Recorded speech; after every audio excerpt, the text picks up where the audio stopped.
Halo Sobat Spoiler, bagaimana kabarnya? Tentunya Millers doakan baik-baik saja. Jumpa lagi di channel Sektor Spoiler. Pada video kali ini, Millers akan bahas kelanjutan cerita dari Donghua series Renegade Immortal, episode 132.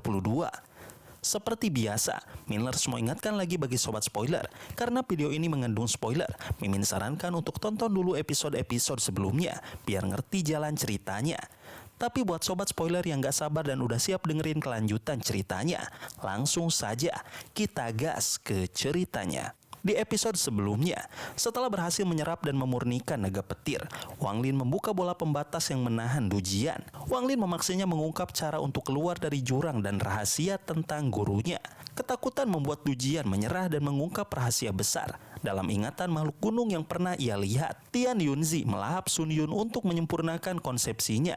Ingatan itu juga menunjukkan sang guru mengenakan jubah abu-abu, hal yang membuat Wang Lin sangat terkejut. Rahasia itu membuat Wang Lin semakin waspada terhadap planet Tian Yun. Ia menyadari terlalu banyak misteri dan bahaya di tempat itu.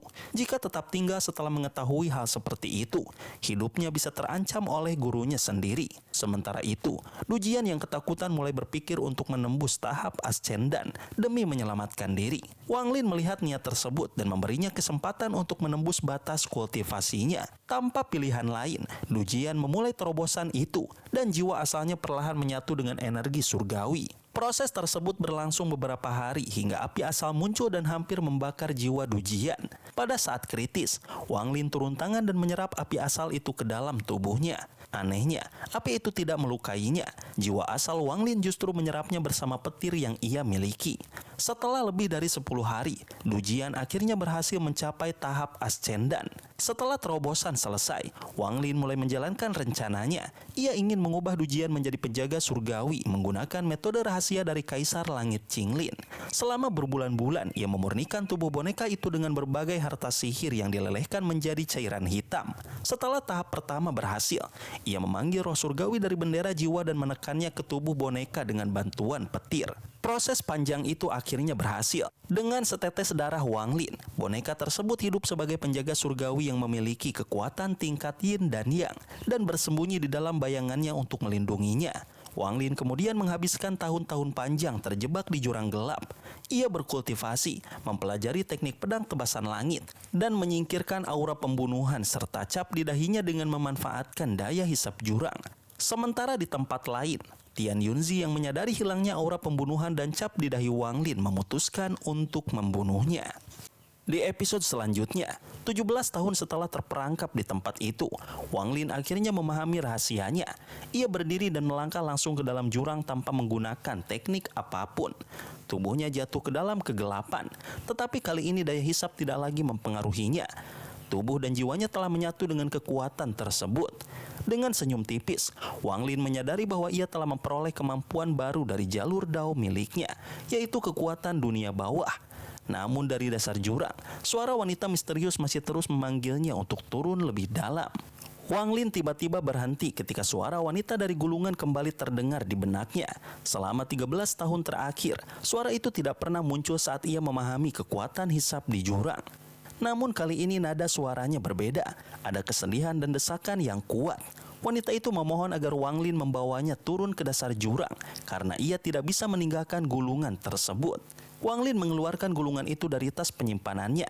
Cahaya lembut terpancar dari gulungan dan tidak terpengaruh oleh daya hisap jurang. Gulungan terbuka dan memperlihatkan sosok wanita dari belakang.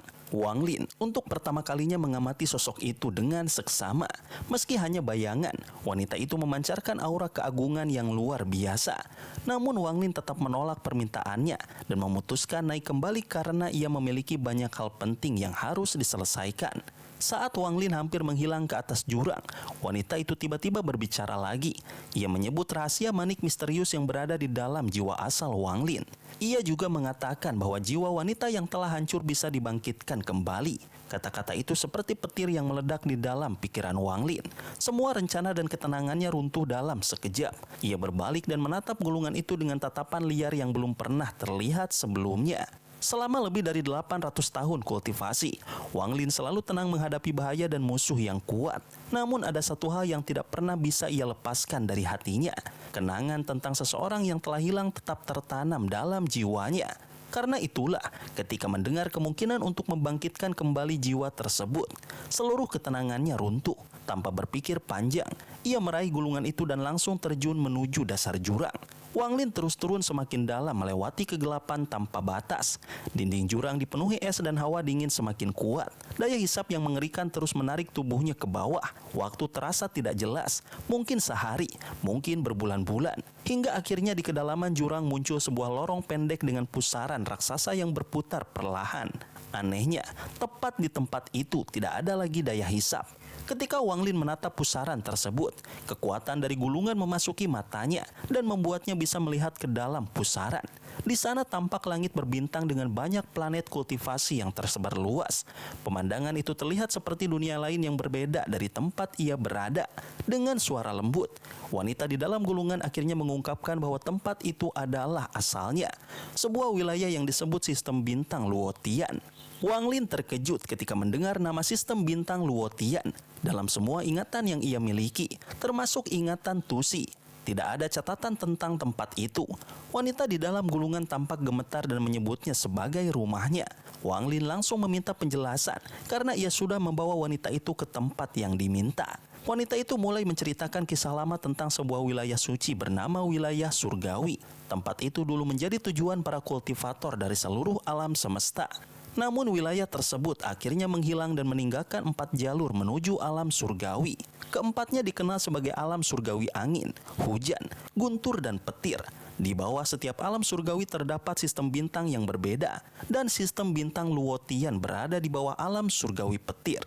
Ia kemudian menjelaskan bahwa manik misterius milik Wang Lin sebenarnya pertama kali muncul di sistem bintang Luotian. Kemunculan manik itu dulu membuat semua kultivator kuat di sana menjadi gila karena merasakan jejak alam surgawi kuno. Namun setelah itu, manik tersebut menghilang dan bertahun-tahun kemudian ditemukan kembali di alam surgawi hujan dalam sistem bintang aliansi. Wanita itu berjanji bahwa leluhur keluarganya dapat membantu membangkitkan jiwa di dalam manik tersebut jika Wang Lin bersedia membawanya pulang ke sistem bintang Luotian. Wang Lin tidak langsung mempercayainya. Ia melihat pusaran yang menuju ke dunia lain itu dengan tenang dan menyadari bahwa wanita tersebut mungkin menyembunyikan banyak hal. Tanpa berkata apapun, Wang Lin justru terbang kembali ke atas jurang. Ketika sampai di batu besar, Wang Lin menghancurkan susunan transfer yang ada di sana agar tidak bisa digunakan lagi. Setelah itu, ia menyegel gulungan tersebut jauh di dalam dinding jurang dengan lapisan batasan yang sangat kuat. Wanita itu mencoba memperingatkan dan mengancam bahwa tanpa bantuannya, jiwa dalam manik tidak akan bisa hidup kembali. Namun Wang Lin tetap melanjutkan penyegelan hingga suaranya benar-benar menghilang. Beberapa bulan kemudian, Wang Lin memastikan segel itu benar-benar kuat.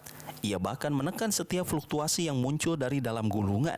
Setelah yakin tidak ada bahaya tersembunyi, ia akhirnya terbang keluar dari jurang. Di luar jurang, kawanan nyamuk yang menunggu selama bertahun-tahun langsung bereaksi. Salah satu nyamuk yang mengenalnya terbang dengan gembira dan membantu membawa Wang Lin keluar dari tempat berbahaya itu. Wang Lin akhirnya menarik nafas lega setelah berhasil keluar. Wang Lin berhasil keluar dari jurang karena beberapa hal. Ia telah menyatu dengan kekuatan hisap, dibantu oleh formasi pedang 7 bintang dan penjaga surgawi. Selain itu, kekuatan hisap di jurang sedang melemah. Jika saat itu daya hisap berada pada puncaknya, bahkan Wang Lin pun akan sangat sulit melarikan diri. Saat keluar sambil berdiri di punggung nyamuk ungu, Wang Lin melihat ribuan nyamuk menatapnya dengan mata merah penuh permusuhan. Ia segera memeriksa ingatan nyamuk itu dengan indera ilahinya. Dari sana ia mengetahui bahwa saat pertempuran antara Tanlang dan Zhouyi, dua kultivator yang sangat kuat muncul dari negeri iblis api. Mereka menangkap Tanlang dan Zhouyi dengan mudah, lalu menangkap sebagian besar kawanan nyamuk. Mendengar hal itu, Wang Lin memilih pergi melalui pintu masuk negeri iblis air. Ribuan nyamuk mengikutinya sambil mengeluarkan jeritan putus asa. Wang Lin membuka tas penyimpanan dan memberi pilihan kepada mereka. Sebagian nyamuk muda masuk ke dalam tasnya, namun banyak nyamuk dewasa memilih tetap tinggal dalam dunia mereka. Jika raja meninggalkan mereka, maka kehormatan mereka adalah mati. Nyamuk dewasa itu akhirnya menghancurkan hati mereka sendiri dan jatuh ke dalam jurang. Nyamuk milik Wang Lin sangat sedih melihat peristiwa itu. Wang Lin memahami perasaan makhluk itu, lalu memasukkannya ke dalam tas penyimpanan agar bisa bersama teman-temannya dan pulih dari kesedihan. Setelah itu, Wang Lin kembali ke gua rahasia tempat ia dulu berlatih. Ia menutup semua batasan dan menghancurkan susunan transfer agar tidak ada orang lain yang bisa masuk. masuk. Kemudian Wang Lin muncul di suku pemurnian jiwa di negeri iblis langit. Ia memanggil Si San dan Ouyang Hua untuk memberikan beberapa perintah serta metode kultivasi. Setelah menyelesaikan semua urusannya, ia meninggalkan suku itu. Keduanya berlutut dan bersujud dengan mata penuh kesedihan karena mereka merasa perpisahan ini mungkin menjadi yang terakhir. Tak lama kemudian, Wang Lin muncul di rumah Jenderal Iblis Si Xiao. Ketika Si Xiao menghina dirinya dan meremehkan namanya, Wang Lin langsung bertindak. Bayangan penjaga surgawi melesat dan membunuh Si Xiao dalam satu serangan. Chen Tao yang menyaksikan kejadian itu langsung menyadari bahwa kekuatan Wang Lin sudah mencapai tahap yin dan yang. Setelah menyelesaikan semua urusannya, Wang Lin pergi menuju pintu keluar tanah roh iblis. Pada saat yang sama, di luar wilayah itu, beberapa kultivator kuat sedang bersiap memasuki tanah roh iblis lebih cepat dari rencana mereka. Ketika telapak tangan raksasa menekan gerbang menuju negeri roh iblis, seluruh wilayah langsung bergetar hebat. 9 negara di dalamnya terguncang dan langit berubah gelap. Awan bergolak dan membentuk pusaran raksasa di langit. Dari pusaran itu muncul aura besar yang dipenuhi energi pedang. Sementara 7 cahaya pelangi turun dari dalamnya. Perubahan besar itu membuat para iblis kuno keluar dari tempat suci mereka dan menatap langit dengan wajah muram. Tak lama kemudian, beberapa sosok muncul dari pusaran. Di antara mereka berdiri Ling Tianhou dengan jubah hijau. Ia memandang bumi dan memanggil Tan Lang dengan suara yang mengguncang seluruh negeri roh iblis. Tak lama kemudian, muncul pasangan kultivator kuat yang duduk di atas awan ilusi. Mereka adalah pasangan terkenal Wang Wei dan Hu Juan. Wang Wei menyapa dengan santai seolah tidak terjadi apa-apa. Setelah itu ia mengeluarkan 2 orang dari tas penyimpanannya, yaitu Chen Long dan Tan Lang. Chen Long langsung berlutut di depan gurunya Ling Tianhou sambil menuduh Tan Lang sebagai penyebab kematian para murid sektenya. Tan Lang tetap tenang dan membela dirinya. Ia mengatakan bahwa ia tidak membunuh para murid sekte pedang Dalo. Ia hanya menjebak mereka dalam kabut untuk mencari sebuah token. Tan Lang kemudian menyatakan bahwa token itu sebenarnya diambil oleh seorang kultivator bernama Wang Lin. Chen Long juga mengakui bahwa Wang Lin memang memiliki token tersebut. Pada saat yang sama, Tian Yunzi tiba-tiba membuka matanya dan melihat ke arah timur. Ia menyadari bahwa Wang Lin sedang mencoba melarikan diri. Semua kultivator kuat segera mengirim indera ilahi mereka menuju jurang pasang surut. Di sana, mereka melihat Wang Lin meluncur turun dengan cepat menuju pusaran yang berada di dasar jurang. Wang Lin berdiri di atas pusaran itu dan menatap mereka dengan dingin sebelum masuk ke dalamnya. Kekuatan dari pusaran terlalu besar sehingga para kultivator kuat tidak dapat menghentikannya.